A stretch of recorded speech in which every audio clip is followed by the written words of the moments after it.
no debería. Ahí está. ¿Sí? Bien, va. Entonces, antes pues habíamos quedado, vamos a ver un caso clínico. En este caso, nuestro paciente es un paciente masculino de 2 años, 3 meses de edad, de procedencia de Oaxaca, México, con su motivo de consulta, palidez persistente, ictericia fluctuante y crecimiento abdominal. Entonces, dentro de sus antecedentes, pues nada, todo normoevolutivo, parto eutóxico, parto 3 kilos 100, Apgar 8,9. Familiares, tiene padre con historia de esplenectomía por una anemia crónica no especificada en la adolescencia, una madre asintomática y no hay consanguinidad y un esquema de vacunación completo. Pues en nuestro caso clínico, nuestro padecimiento actual, nuestro paciente, como dijimos, tiene 2 años, 3 meses de edad, previamente sano, y lo llevan a la consulta por presentar una palidez progresiva observada desde los 8 meses de edad, que ha sido constante, no se va a modificar con descanso, con alimentación. En los últimos 4 meses, aparte, se refiere a episodios de coloración amarillenta en los ojos y en la piel, más notoria durante cuadros febriles. Y aparte, la mamá dice que ha notado un aumento progresivo del volumen abdominal. También se refiere a cansancio fácil al jugar, palpitaciones ocasionales y necesidad de dormir durante más tiempo de lo habitual. El paciente aparentemente sin sangrado, sin infecciones recurrentes, fiebre pues tampoco persistente, nada por el estilo. Buen apetito, adecuado crecimiento hasta el momento, pero sí refieren que ha disminuido, ha habido una disminución del aumento de peso en los últimos 3 meses y pues lo revisaron en otra clínica y lo encontraron en una biometría con anemia normocítica normocrómica, se les prescribe hierro oral y pues no hay mejoría. Entonces, por esta situación es que lo mandan a valoración. Entonces, cuando llega a la consulta, sus signos vitales, una frecuencia cardíaca de 112, respiratoria de 24, una TA de 90-58, temperatura de 36,8 con una saturación de 98, peso 11 kilos, queda una percentila 25 y una talla de 87 centímetros, una percentila 30. Y dentro de la exploración, lo que nos llamaría la atención sería palidez mucocutánea, 2 cruces, escleras subictéricas, 2 cruces, no refieren que encuentren adenopatías cervicales. Hay un abdomen globoso, como mencionamos, le encuentran un borde hepático palpable a 2 centímetros por debajo del reborde costal, no globoso, y el vaso palpable a 6 centímetros por debajo del reborde costal, superficie lisa, no doloroso, y refieren pues el retraso en el lenguaje expresivo también, que serían como los hallazgos importantes a la exploración. Resto pues no hay como gran situación, simplemente también que refieren que cuando lo examinan el niño se ve activo, pero que se fatiga fácil con el examen. Tenemos unas pruebas de laboratorio, una hemoglobina de 7,6, volumen de 89, un RDW de 21, reticulocitos de 12%, una DHL de 1050, bilirrubina indirecta de 3,6, aptoglobina indetectable y un CUPS directo negativo. Tenemos un frotis de sangre periférica que tiene una serie roja con anisocitosis, 2 cruces, poiquilocitosis, 2 cruces, presencia de múltiples formas anómalas, white cells, células en casco, esferocitos en baja proporción, eliptocitos escasos y policromatofilia. Vamos a encontrar cuerpos de Heinz 3 cruces visibles tras la tinción con azul de crecilo y la serie blanca pues normal, plaquetas normales y no se encuentran agregados plaquetarios ni nada por el estilo. Dentro de los estudios que tenemos, también tenemos una electroforesis de hemoglobina que alguien le pidió y vemos que está normal. Tenemos unas pruebas moleculares en el cual nos dicen que tenemos una mutación heterocigota. Luego les explico qué significa esa mutación heterocigota, pero nos dice que es una mutación heterocigota en el gen de la hemoglobina B. Y se le tomó también a los padres, la madre no sale con mutación y el papá también tiene una mutación y pues es heterocigoto. Y tenemos una ultrasonografía con esplenomegalia de 12,8 centímetros y el hígado lo refieren como un tamaño normal. Entonces, sin haber visto como nada ni nada, la idea sería como ver pues cuál fue el diagnóstico, lo cual vamos a ver hasta el final de la presentación. Entonces, sigamos. El contenido de esta presentación van a ser hemoglobinas inestables y deficiencias enzimáticas. Entonces, empezando por las hemoglobinas inestables, vamos a tener que estos Primero, ya habíamos visto que dentro de la parte de las hemoglobinopatías van a ser trastornos en la síntesis de la cadena de hemoglobina y que estos se pueden dividir tanto en cuantitativos como cualitativos. Y lo que nosotros vamos a ver es parte de los cualitativos, que va a haber una variante en la estructura de la hemoglobina. Aquí, en la situación, va a haber una secuencia alterada en los aminoácidos que componen nuestras cadenas, van a alterarse. Y entonces esto va a afectar la estabilidad, la solubilidad y la afinidad por el oxígeno que vamos a tener en nuestra hemoglobina. Y esto puede hacer que estas hemoglobinopatías pues tengan, dependiendo de estas secuencias alteradas de aminoácidos, puede ser que tengamos una hemoglobina que repercute en un paciente asintomático hasta pacientes con enfermedades pues bastante graves. Entonces, ¿qué va a ser la situación? Aquí la hemoglobina inestable, lo que dijimos, va a haber una sustitución de los aminoácidos de nuestras cadenas dentro de la cavidad del hemo, y entonces cuando se altera el aminoácido que debe de estar en cierto punto de la estructura, pues se va a alterar la estabilidad tridimensional de la hemoglobina y esto nos va a llevar a una inestabilidad. Normalmente. Hasta el momento, se han detectado aproximadamente 1.200 hemoglobinas diferentes y de estas aproximadamente 150 están catalogadas como inestables.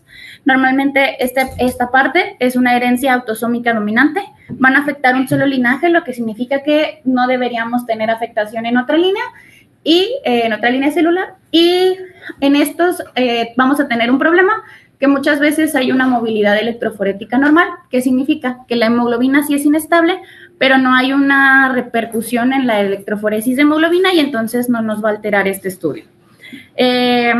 Dos puntos clave que nos pueden como empezar a hacer la sospecha, pues estos pacientes se van a presentar con ictericia y cuando los hagamos como los estudios o los extendidos de nuestros frotis, algo que vamos a empezar a encontrar van a ser los cuerpos de Haynes.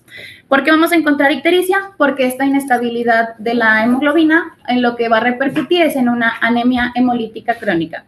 Entonces, un paciente que tenga un rasgo de beta-talasemia o que se presente con una hemólisis y que aparte lo encontremos con reticulocitosis, serían como nuestros 3 puntos para empezar a sospechar en una situación de estas. Entonces, vamos a ver que este va a ser un grupo de hemoglobinopatías pues realmente poco común y clínicamente heterogéneo.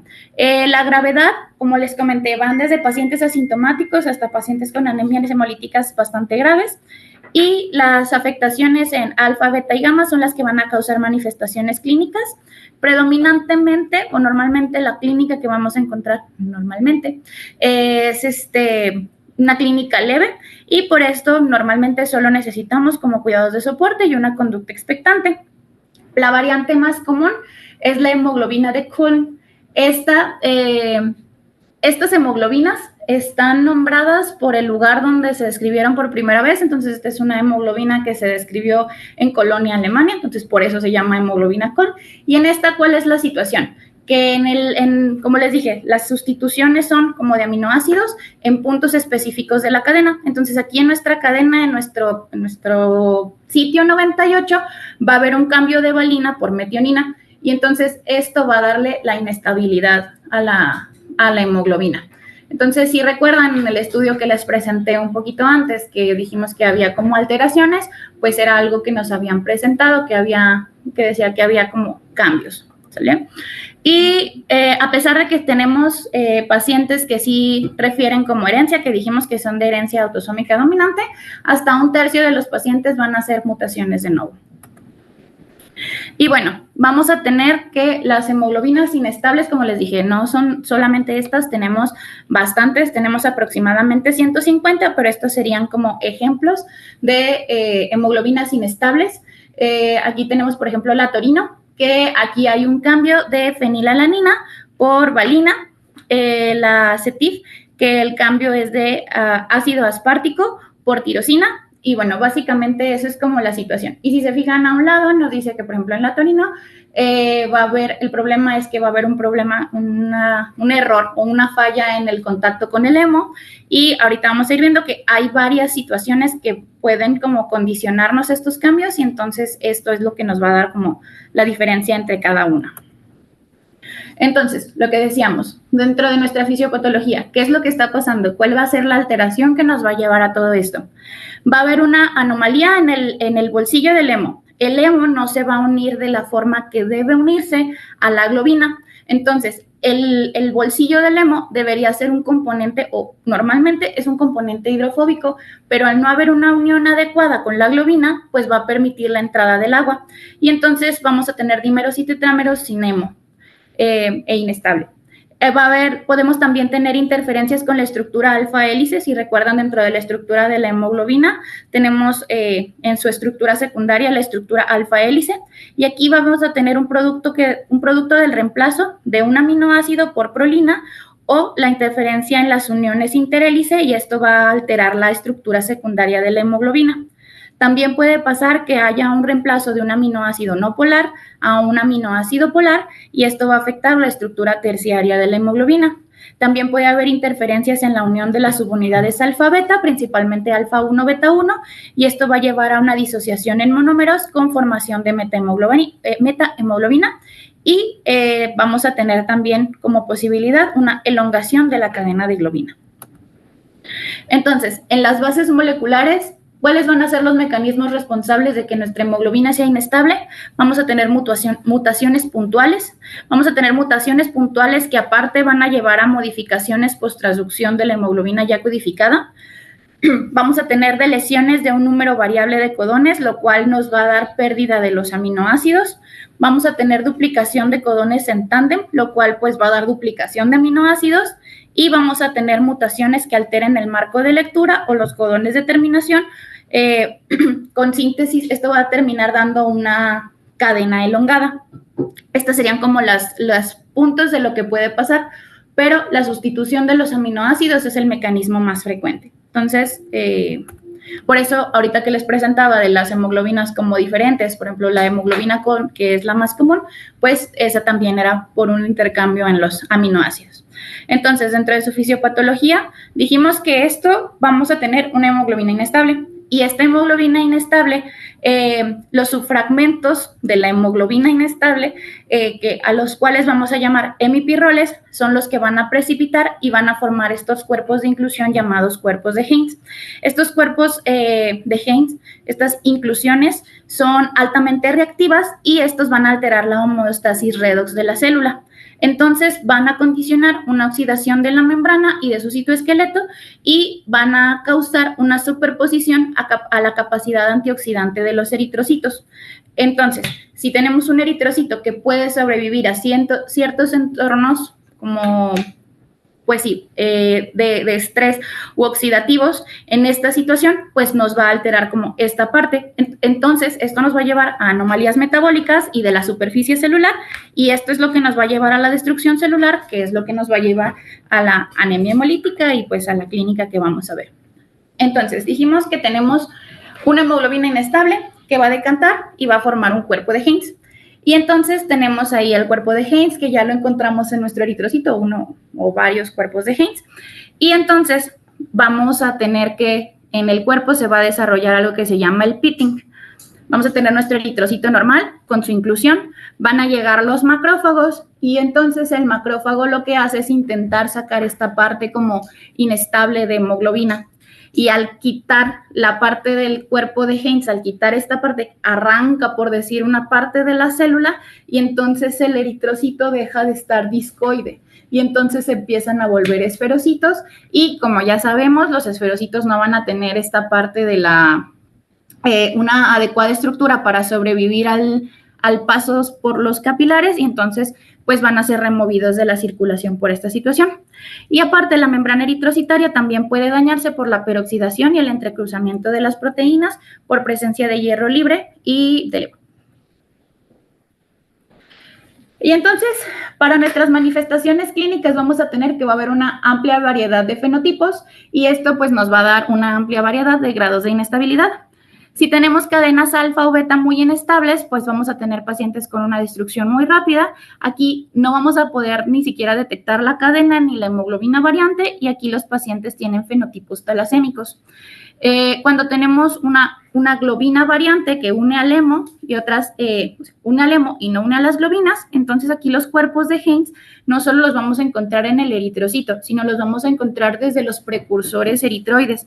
Y entonces va a haber una diseritropoiesis y una eritropoiesis ineficaz, que esto va a llevar a una cadena súper inestable y vamos a tener un paciente con una clínica de beta-talasemia.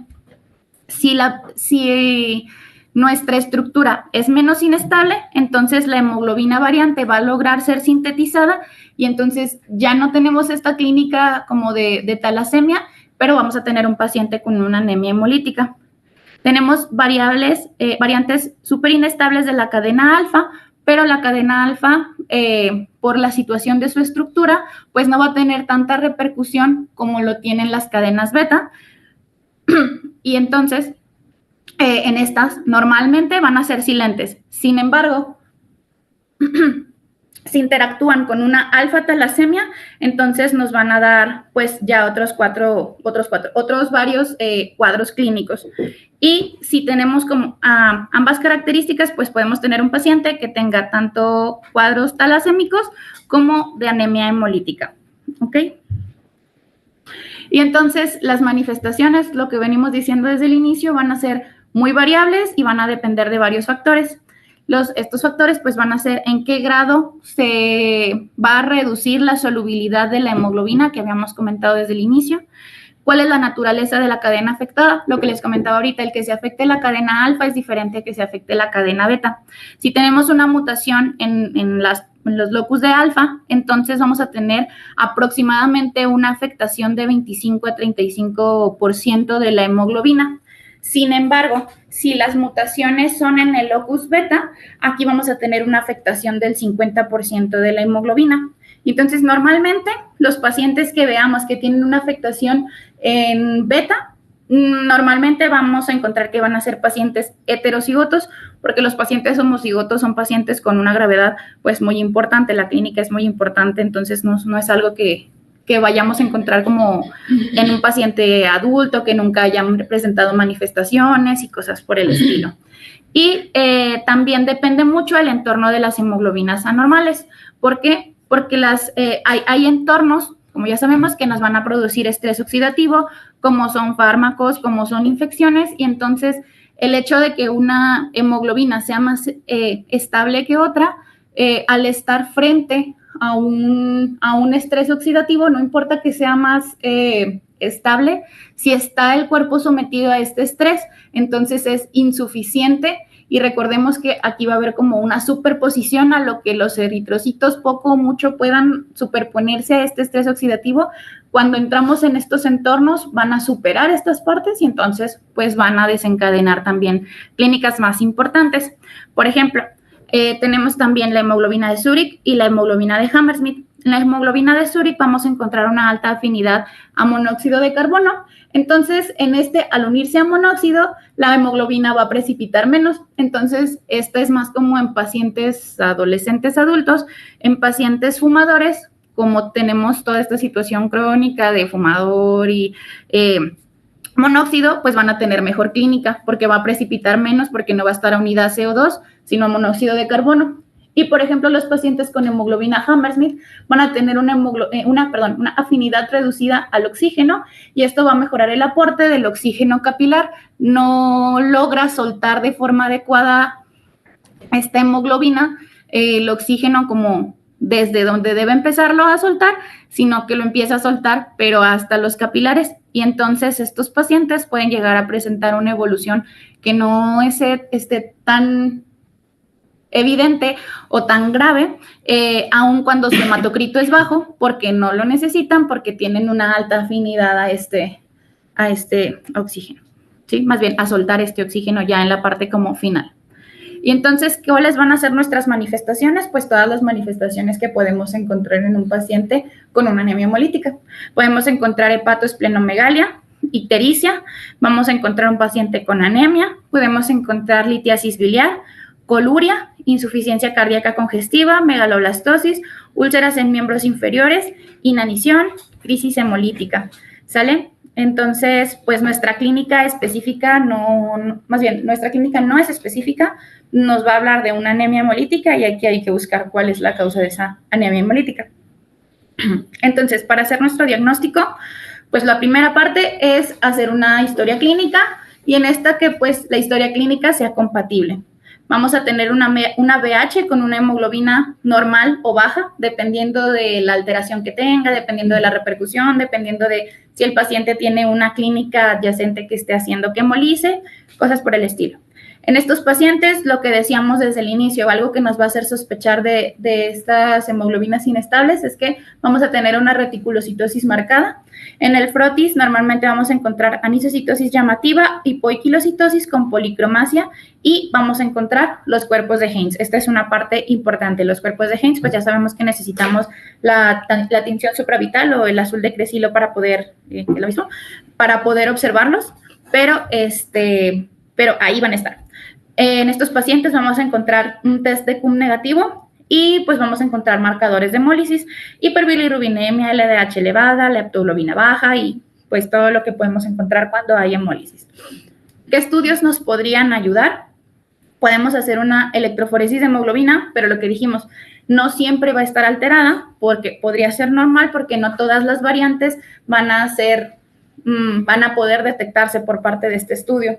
También podemos hacer una estabilidad térmica de hemoglobina, que va a ser positivo en las hemoglobinas inestables, un test de isopropanol, el cual también va a ser positivo por precipitación de la hemoglobina.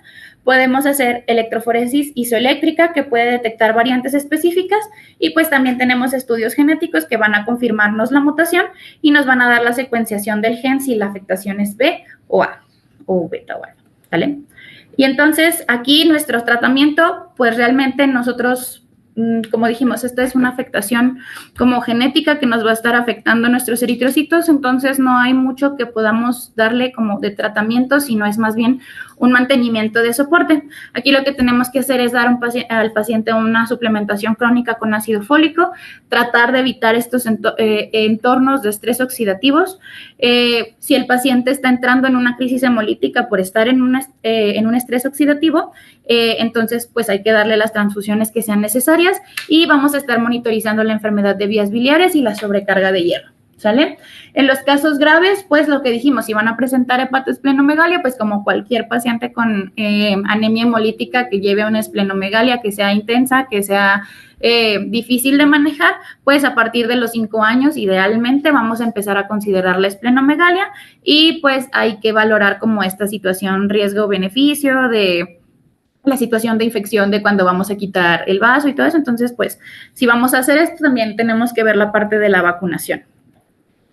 Y entonces decíamos que la beta y la alfa son las que nos van a dar como más clínica. Entonces aquí les tengo como un recuadro en el que nos hace como una comparación de beta globina y alfa globina y básicamente nos habla de que, por ejemplo, en la beta globina vamos a tener el número de genes por individuo son 2 y en la alfa globina son 4. Por eso es que la repercusión en el alfa globina es menos importante que en la beta globina. La localización cromosómica, pues ya sabemos, 11 y 16 con sus partes específicas, brazo corto del cromosoma 11, región 1, banda 5, subbanda 5 en la beta globina y pues así, 11, 16. El tipo de herencia que en general es autosómica dominante, en el alfa globina podría ser recesiva, pues eso depende del defecto. Y bueno, en general en la beta globina, pues la frecuencia es más alta que en la beta que en la alfa. Aquí las mutaciones van a ser más comunes como missense o puntuales y en la alfa globina pueden ser missense o pueden ser de lesiones. Las hemoglobinas inestables conocidas de beta globina van a ser la Kuhn, la Zurich, la Hammersmith y la Gonhill. Y de la alfa globina va a ser la Constant Spring, Quant-C, la Zetif y Genova. Por ejemplo, como ejemplos, la fisiopatología de la beta-globina va a ser el que tenga la alteración en el bolsillo del hemo, oxidación y precipitación, y en el alfa normalmente encontramos una alteración del ensamblaje de la hemoglobina o una precipitación intracelular. Los síntomas pues van a ser como los mismos, anemia hemolítica, sin embargo en la beta-globina pues van a ser anemia hemolítica crónica, ictericia, esplenomegalia, y en el alfa pues normalmente es como más compensado, pero si encontramos como lo que dijimos, como en en tándem o en unión con otra situación, pues podemos encontrar formas más severas si hay talasemia alfa. Pero esto solo es como si se junta con otra situación, en este caso la talasemia. En el frotis, pues vamos a encontrar los cuerpos de Haynes, las white cells, anisopoiquilocitosis, y bueno, aquí esta es como la tabla comparativa, pero es básicamente lo que ya habíamos hablado ahorita, ¿sale? Hasta ahorita, ¿alguien tiene alguna duda? ¿Dejaremos de hablar de eso? ¿No? Deficiencias enzimáticas. Vamos a tener que en esta parte pues van a ser trastornos hereditarios y aquí lo que va a pasar es una deficiencia o disfunción de las enzimas eritrocitarias, lo cual también nos va a llevar a una hemólisis, en este caso pues igual intravascular y o extravascular. Y va a haber una falla en la protección contra este estrés oxidativo del que estamos hablando o en el metabolismo energético de la célula. Tenemos varias situaciones de enzimopatías. Por ejemplo, la enzima de la glucosa 6-fosfato deshidrogenasa, la piruvatoquinasa, hexoquinasa, trifosfato isomerasa o la glutatión reductasa. Sin embargo, las dos más importantes, las dos que como que te describen en todos los lugares cuando ves este tema, son la glucosa 6-fosfato deshidrogenasa y la piruvatoquinasa, por ende son las que vamos a desarrollar con mayor extensión.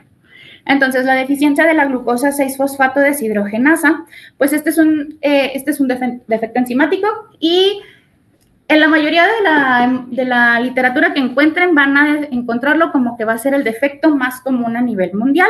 Más de 400 millones de personas con diagnóstico vamos a encontrarlo. Esta va a ser endémica de zonas como África, el Mediterráneo, Medio Oriente, Asia.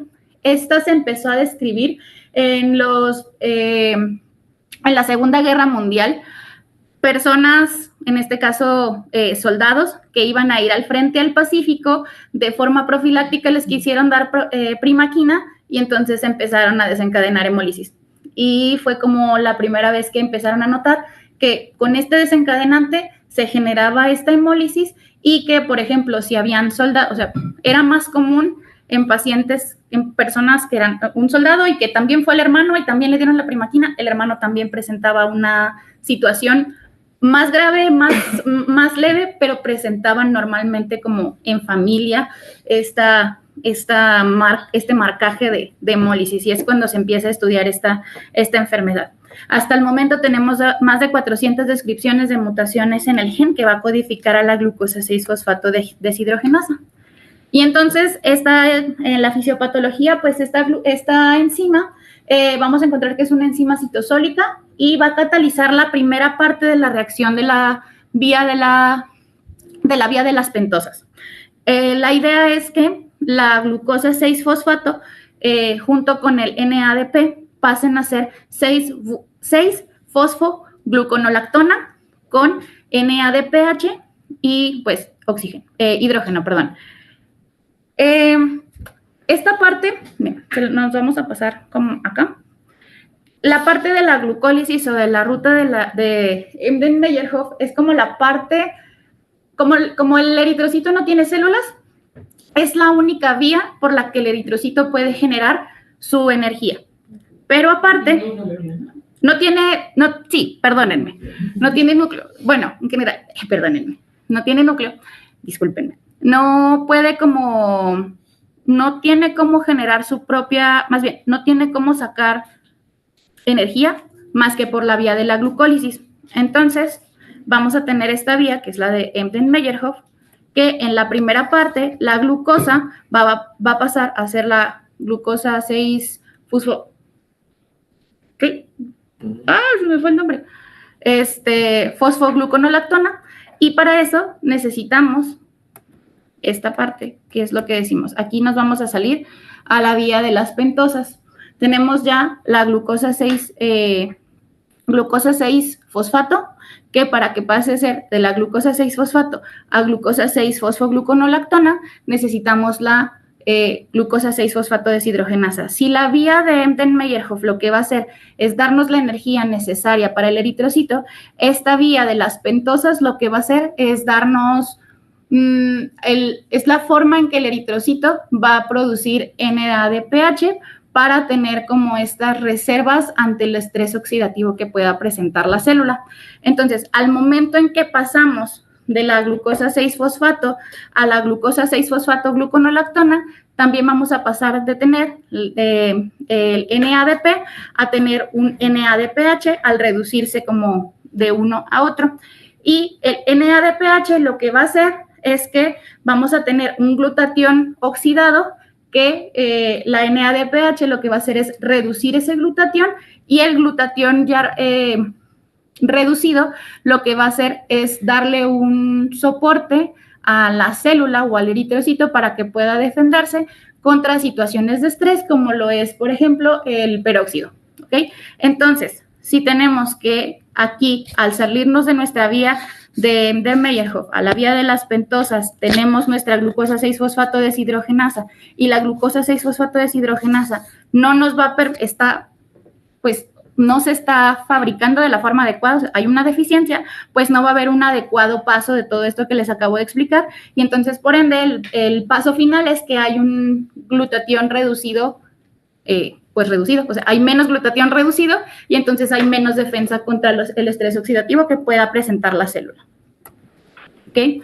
Entonces, si tenemos nuestra glucosa 6-fosfato deshidrogenasa normal, vamos a tener que esta la representamos dentro de estas situaciones de variabilidad, o sea, como lo normal y los afectados, lo normal lo vamos a llamar alelo B. Esta es un componente de 515 aminoácidos, va a estar codificada por el brazo largo del cromosoma 10 en su región 28 y su posición genética es la C376A ASN 126. ¿Qué significa esto? Que el nucleótido 376 de la cadena del gen de la glucosa 6-fosfato es una adenina, entonces por eso 376A. Y el ASN 126 significa que el aminoácido número 126 es asparagina, ¿ok? Entonces, esta es como la estructura normal de nuestra glucosa 6-fosfato. Si este es el alelo B, tenemos también el alelo A, que este alelo A es una variante de una sola mutación puntual y aquí vamos a tener, porque es importante saber esta posición genética, porque aquí el problema va a ser que de esta posición 376A, en la cual vamos a tener adenina, en vez de tener adenina vamos a tener guanina, va a cambiarse esa estructura y esto nos va a ver un cambio también en la estructura que en vez de que haya ASN, que es asparagina, hay ácido aspartico.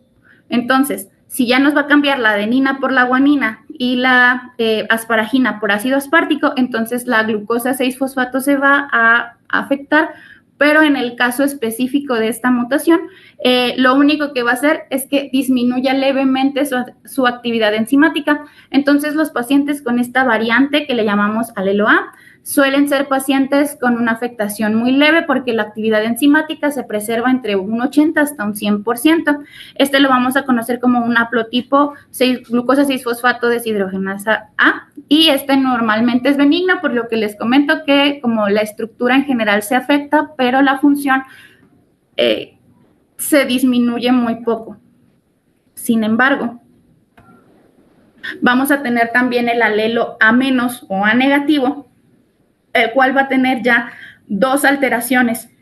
Ya no solo vamos a tener esta alteración en la posición 376 de adenina por guanina y este cambio que habíamos dicho de asparagina por ácido aspartico, sino que aparte vamos a tener que en la posición, vamos a tener que en el 202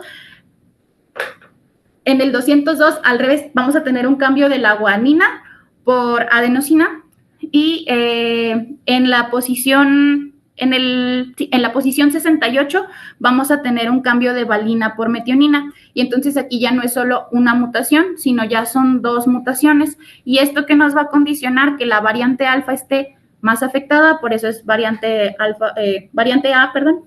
negativo y esto nos va a dar todavía una menor estabilidad y una actividad enzimática más reducida y en estos de hecho los pacientes suelen tener solamente una actividad hasta de un 10 a un 20 aproximadamente, lo cual pues evidentemente va a darnos una clínica más importante y aparte está también descrita la variante mediterránea, que esta es una mutación, en esta el cambio es que en la posición 563 va a haber un cambio de citosina por timina y va a haber un cambio de la fenilalanina por serina en la posición 188.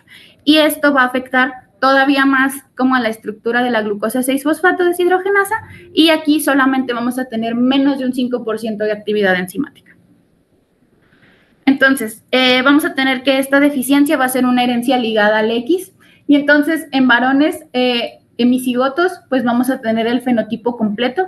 En mujeres heterocigotas normalmente solo son portadoras, no tienen clínica visible, a menos que tengan como alguna situación, pueden tener alguna manifestación por inactivación específica al azar del cromosoma X por una leonización. Y aunque es raro, pues podemos tener una paciente que tenga alterados, que sea homocigota, que tenga alteración en ambos cromosomas X, y entonces va a tener el fenotipo completo. Pero pues nos vamos a quedar con que es más común encontrarlo en hombres. Y entonces la OMS va a clasificar la deficiencia de glucosa 6-fosfato en 5 clases. Y estas 5 clases están caracterizadas por la deficiencia en la actividad residual por la deficiencia de la actividad enzimática. En la clase 1 vamos a tener que la actividad residual es menos del 20%, por ende vamos a tener características clínicas de anemia hemolítica. Importante esto, siempre lo describen como anemia hemolítica crónica, no esferocítica, y pues vamos a tener pacientes con ictericia neonatal. Los pacientes con clase 2 pues solo van a tener menos del 10% de actividad residual de la glucosa 6-fosfato deshidrogenasa, entonces van a ser pacientes con hemólisis episódica grave, a menudo relacionada con exposición a situaciones oxidantes, hemólisis mediada por ABAS y ictericia neonatal también. Ya en la clase 3 tenemos una actividad residual mucho más alta, del 10 al 60%, por ende la hemólisis puede no ser tan grave, sin embargo, al estar como expuesto a fármacos, pues sí puede también darnos cierta gravedad. Hemólisis por infecciones, ictericia en prematuros, y en la 4 y en la 5, pues la actividad residual, la 4 prácticamente la actividad es normal, de 90 al 100%, y en la 5 dice que de hecho la enzima tiene más actividad que una enzima normal, entonces pues estos no nos van a dar síntomas clínicos. Dentro de la variante clase 1 vamos a tener pacientes con anemia de gravedad moderada y con una reticulocitosis pues marcada porque va a ser compensatoria. Vamos a tener esta anemia hemolítica crónica no esferocítica y vamos a tener una reticulocitosis aproximadamente de un 10 a un 40%. Vamos a tener niveles muy bajos de glucosa 6-fosfato deshidrogenasa en algunos pacientes, y entonces lo que decíamos, si aquí el problema fue que no se pudo sintetizar nuestro glutatión reducido, entonces vamos a tener una incapacidad para soportar el estrés oxidativo. En estos pacientes, normalmente la esplenomegalia no es importante, por ende la esplenectomía no es útil para el manejo de la clínica. En estos pacientes pueden presentar de forma ocasional o ocasionalmente en estos pacientes podemos encontrar que tengan infecciones recurrentes, porque al tener una disminución de las especies reactivas del oxígeno que van a generar los neutrófilos, pues también va a haber una disminución de la capacidad bactericida y entonces va a haber como esta afectación también. Podemos encontrar una hiperbilirrubinemia importante, por ende, pues en nuestros pacientes recién nacidos podemos tener un riesgo alto de kernícterus, porque pues recordemos que ya de por sí hay una deficiencia de la UDP-glucuronil transferasa y aparte estos pacientes van a presentar una hemólisis marcada en esta parte de la vida, entonces vamos como a sobrepasar el umbral y pues tenemos como un riesgo bastante alto de kernícterus. Vamos a tener también una anemia compensada en forma basal. Normalmente estos pacientes van a andar por la vida con hemoglobinas entre 8 y 10 gramos por decilitro y el grado depende pues de factores epistáticos y si hay un proceso oxidante, o sea, si se enfrentan a una situación de infección, de fármacos, de entorno oxidante o por alguna situación hay una disminución de producción eritrocitaria, pues estos pacientes pueden llegar a una anemia que sí puede ser potencialmente mortal. En la variante de clase 2 vamos a tener una hemólisis grave y aquí una de las partes como más como importantes es que se va a asociar al consumo de habas crudas o al favismo. Ahí lo que les puse entre pregunta, como si fuera una pregunta, si es exclusivo, En algunas literaturas antes se manejaba que el favismo o este consumo por habas que desencadene una hemólisis era exclusivo de la clase 2. Sin embargo, realmente no. También se puede presentar en la clase 3, pero los pacientes que presenten una hemólisis muy grave desencadenada por un consumo de habas, lo más probable es que sean pacientes con variante de la clase 2. No toda exposición va a producir hemólisis. En los casos graves, hay pacientes que tienen tanta deficiencia y que son de esta clase que no necesitan exponerse al consumo de habas. Si se exponen al polen de la planta de las habas, les da hemólisis. Y aproximadamente 3/4 de estos pacientes los vamos a encontrar con edad entre los 2 y 10 años, porque tienen clínicas tan graves que es raro que los detectemos hasta una forma adulta. Y aquí es donde vamos a encontrar la variedad mediterránea. Entonces, tenemos, si decimos que aquí uno de los puntos rojos es el favismo, pues entonces tenemos que la visina y la covicina son dos compuestos químicos que van a pertenecer al grupo de los glucósidos de pirimidina, y estos compuestos son componentes de las habas y van a metabolizar especies reactivas del oxígeno, y entonces por eso es que desencadenan la hemólisis por estos dos compuestos, visina y convicina. Cuando el paciente tiene como el consumo o se enfrenta a un estrés oxidativo, entiéndase infección, algún fármaco que no pueda comer, o en este caso la exposición a habas, como decíamos, dependiendo de la actividad enzimática y dependiendo de la gravedad, puede tardarse hasta 48 horas en presentar síntomas por todo el metabolismo que se requiere para como presentar clínica. En esta los pacientes pues puede presentar letargo, confusión, náusea, dolor abdominal, diarrea. Algo que es importante, en estos pacientes en los cuadros de hemólisis suelen referir como dolor en la espalda, entonces sería como algo a checar, que no es como algo que relacionemos directamente a una crisis hemolítica, pero que sea como descrito que se relacionan. Causa de consulta, pues puede empezar a ver la hemoglobinuria, en este caso pues ven la coluria, y pues esa podría ser una de las causas por las que van a la consulta. A la exploración física, vamos a ver un paciente con ictericia franca, palidez y taquicardia. La anemia aquí puede ser más severa, aproximadamente anda entre un 4 a 7 gramos por decilitro. En los casos graves, nuestro primer como punto de manejo tiene que ser la transfusión, pero en los pacientes que no presenten un cuadro tan grave, pues normalmente la mejoría va a ser sin intervención, y de aproximadamente a 4 a 6 semanas se va a estabilizar la hemoglobina. De esta variante clase 2 se encuentra también lo que llaman la ictericia del bebé griego. ¿Por qué? Porque en Grecia y en las islas del mar Egeo se había encontrado como estos cuadros de hemólisis muy marcada, con presencia de hiperbilirrubinemia grave, extrema, y riesgo de kernícterus. Entonces, por eso le llaman así como a este síndrome, y pues es importante. Y lo que les digo, no solo va a estar desencadenada por el favismo, solo como es la parte más importante en la que vamos a encontrarlo, pero también podemos tener esta ictericia asociada a fármacos o infecciones. En la variante clase 3, lo que decíamos, tenemos mayor actividad enzimática, por ende,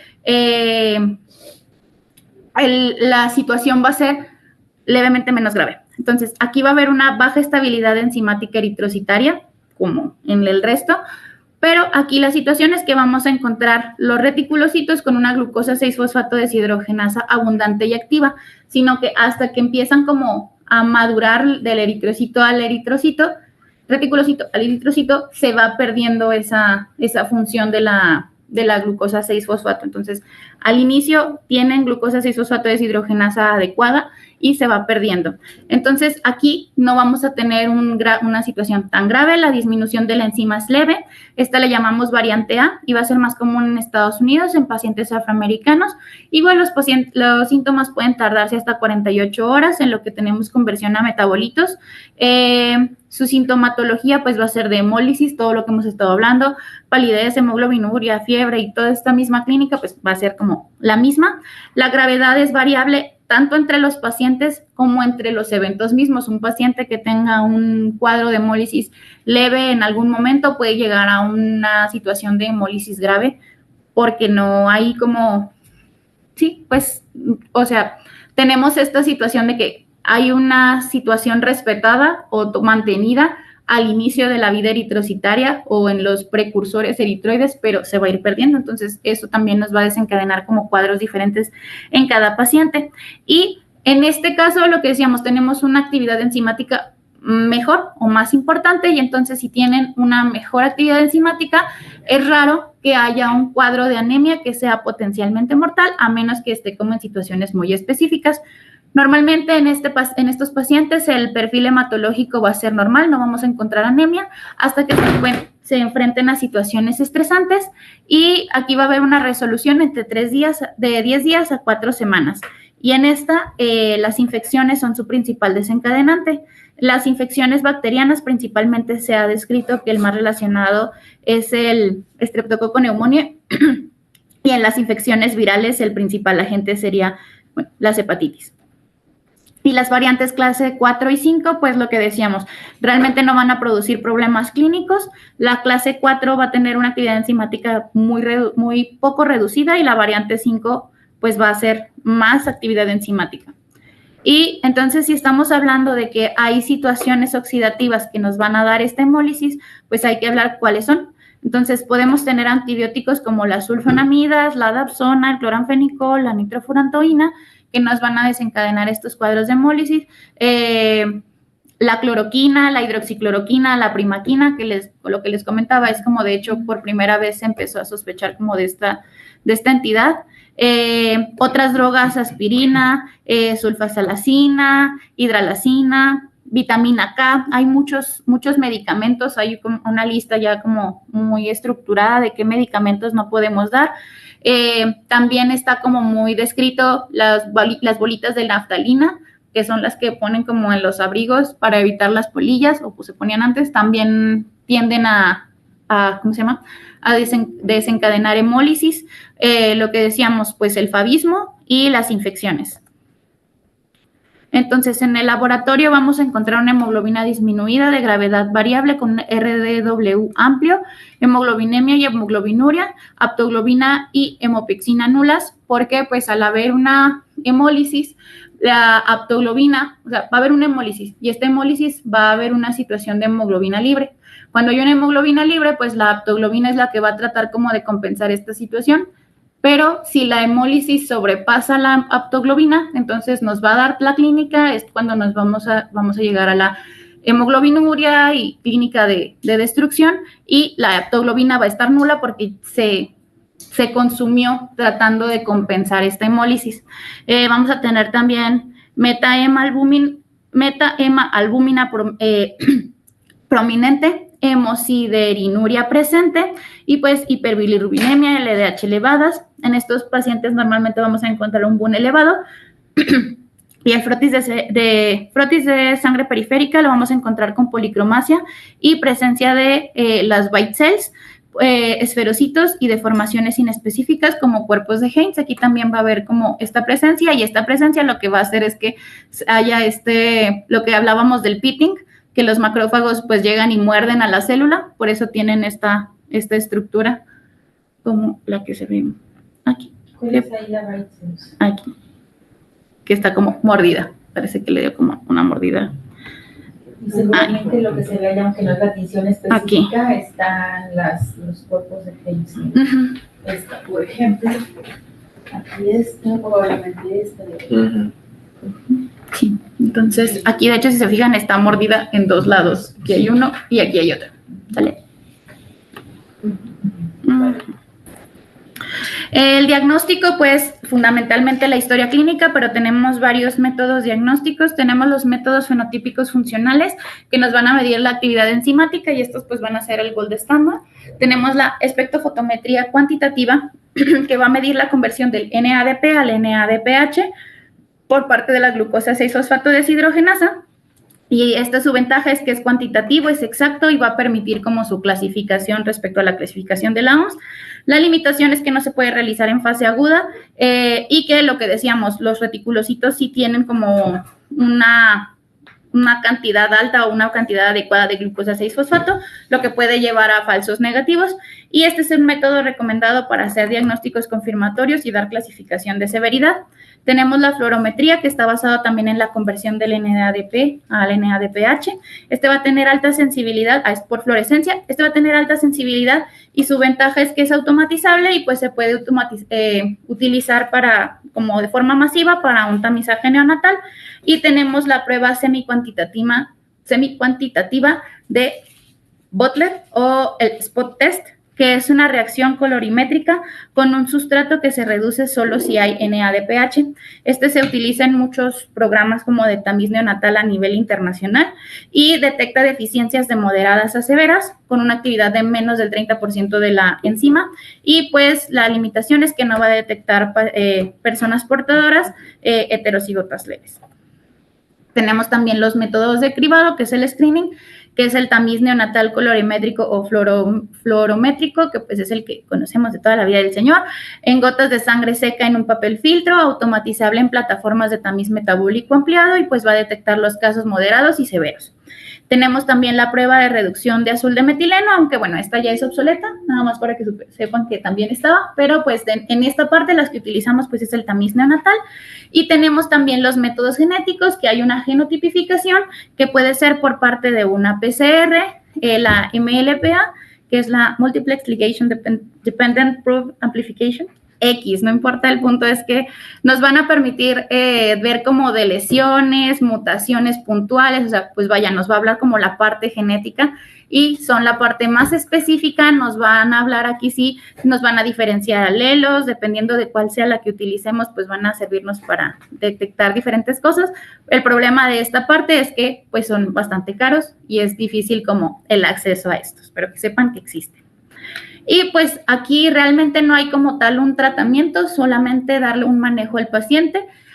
A las infecciones, pues es sí les podemos dar un tratamiento específico y hay que dar tratamiento de soporte en caso de que lleven una hemólisis severa, como son las transfusiones. Y pues si está desencadenada por un uso de fármacos, pues fundamentalmente retirar el fármaco. Sin embargo, en los pacientes con deficiencia de clase 3, lo que decíamos, son los que tienen la actividad enzimática un poco más preservada, dentro de los que dan clínica, y entonces en estos pacientes, si no tienen una hemólisis tan grave y el fármaco es importante, se puede dejar como este fármaco ir viendo. Se dice que en estos, pues la actividad enzimática va a compensar en algún punto, pero solamente si fuera como muy necesario preservar el fármaco para el paciente. Y eso sería como de la glucosa 6-fosfato. Y en la deficiencia de la piruvatoquinasa, pues en 1953 fue como su primera descripción también, como la primera vez que lo sospecharon. Lo que les comentaba cuando vimos lo de la glucosa 6-fosfato, en la mayoría de las descripciones te dicen que la glucosa 6-fosfato es la más común. Sin embargo, ya en revistas de hematología de 2024 que encontré, ponían que la piruvatoquinasa era el defecto más común de la vía glucolítica asociado a anemia hemolítica congénita. En general, yo me quedé con la idea de que seguía siendo como más común la glucosa 6-fosfato y la segunda más común sería la deficiencia por piruvatocinasa. Sin embargo, sí ya hay como estudios o hay reportes de que pudiera llegar ya a convertirse en la más importante. La prevalencia en individuos sintomáticos es de 3 a 9 pacientes por millón de personas, frecuencia de portadores estimada de 1 a 200, de 1 a 300, predominio en Europa Central, Asia, Medio Oriente, el Cuerno de África, en poblaciones amish y menonitas de Estados Unidos, y esta es una herencia autosómica recesiva. Entonces, aquí el problema es que también regresamos a la vía de Embden-Meyerhof, solo que en vez de ser el primer paso, vamos a irnos al último paso para pasar del fosfoenol piruvato a el piruvato. Para esto vamos a necesitar la piruvatoquinasa y no hay, o sea, pues va a haber una deficiencia de la piruvatoquinasa y entonces no podemos terminar como nuestra vía de forma adecuada. Esta situación va a ser irreversible, y es altamente exergónico, y esta vía pues es responsable de la mayor parte del ATP generado de la glucólisis eritrocitaria. Entonces, pues no vamos a tener esta glucólisis adecuada si no podemos tener este paso. Y aquí algo importante, si se detiene en el último paso, pues hagan de cuenta que hay como un retroceso en toda la vía. Entonces, en general vamos a tener una pérdida de integridad del citoesqueleto, pérdida de la bomba sodio-potasio TPasa, vamos a tener pérdida del gradiente osmótico y de la flexibilidad y la forma bicóncava.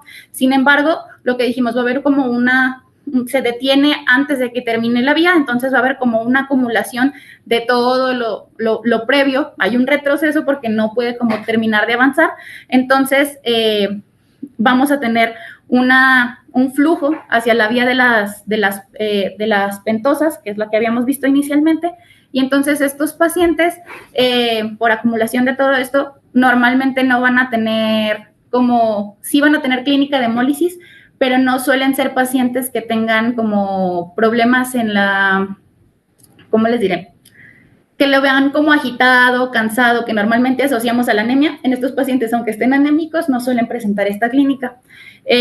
Vamos a tener deshidratación celular, pérdida de la deformabilidad y también fragmentación en la circulación. Y bueno, también vamos a tener un incremento compensatorio de la 2,3 bifosfoglicerato y esto va a reducir la afinidad, va a haber una reducción por la afinidad de la hemoglobina por el oxígeno. Entonces, esto nos va a llevar a una curva de disociación a la derecha y esto va a favorecer liberación del oxígeno a los tejidos. Entonces, estos pacientes no suelen tener como esta clínica de deficiencia de oxígeno por estas vías. Vámonos más rápido porque ya casi se acaba el tiempo, pero aquí vamos a encontrar mutaciones bialélicas en el gen de la PKLR, va a estar localizado en el cromosoma 1 y vamos a tener dos formas, que es la PK eritrocitaria o R y la L, que es la hepática, y vamos a tener mutaciones missense, nonsense, en sitios de splicing, vamos a tener deleciones y vamos a tener reordenamientos. Bueno, esto eran como las alteraciones que podíamos encontrar que nos iban a dar clínicas diferentes.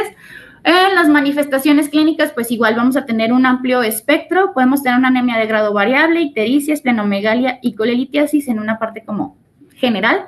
En el feto y recién nacido vamos a encontrar hidrops fetal, restricción del crecimiento, prematuridad, anemia severa, ictericia, que usualmente es grave. Usualmente hasta el 46% de los pacientes con esta deficiencia se han reportado que llegan a niveles de exsanguíneo transfusión. Pueden llegar a presentar hipertensión pulmonar, situaciones de eventos vasculares cerebrales, suelen tener hematopoiesis extracelular importante, sobre todo en la piel, y pues va a haber una insuficiencia hepática y estos pacientes suelen tener una alta mortalidad. Y en niños o adolescentes, pues vamos a tener la clínica de anemia, ictericia, esplenomegalia, deformidad cosmética grave, por la situación también de la hematopoiesis extracelular que va a dar deformaciones, colelitiasis, hiporexia, pobre crecimiento y pues poca concentración.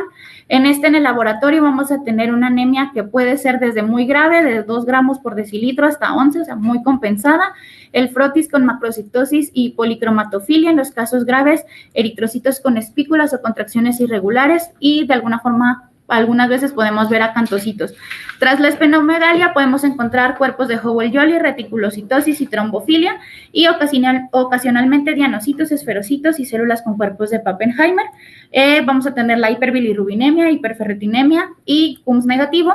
Y bueno, el diagnóstico pues lo vamos a hacer con la historia clínica, con análisis espectrofotométrico, que es el gold estándar, que nos va a medir la actividad enzimática y pues dependiendo de lo que dijimos, pues vamos a tener como las clasificaciones y la clínica. Pero no se puede hacer en pacientes transfundidos. La confirmación es por la genotipificación de la PKLR y bueno, el manejo con transfusiones. En este caso sí hay manejos como tenemos la esplenectomía y la colecistectomía, dependiendo de la clínica del paciente. Si tiene sobrecarga de hierro, pues hay que hacer el manejo de la sobrecarga de hierro. Y aquí sí hay tratamiento específico. Tenemos activadores del APK, como es el mitapivat, que es un activador alostérico del APK y bueno, va a mejorar como toda la situación flujo-lítica de la enzimática. Y vamos a tener trasplante de células madre y terapia génica, pues que nos puede ayudar. En el caso clínico, el paciente tenía una anemia de Colm, una hemoglobina inestable, se le dio tratamiento con ácido fólico y pues nada, en algún punto se planteó hacerle una esplenectomía porque no mejoraba y eso sería todo. Muy bien, muy bien. Lograste en tiempo terminar. Excelente, pues yo creo que no hay dudas de esto. ¿Hay algún comentario, alguna duda? Sospeché, no siempre, ya les había comentado, creo, en recién nacidos que les da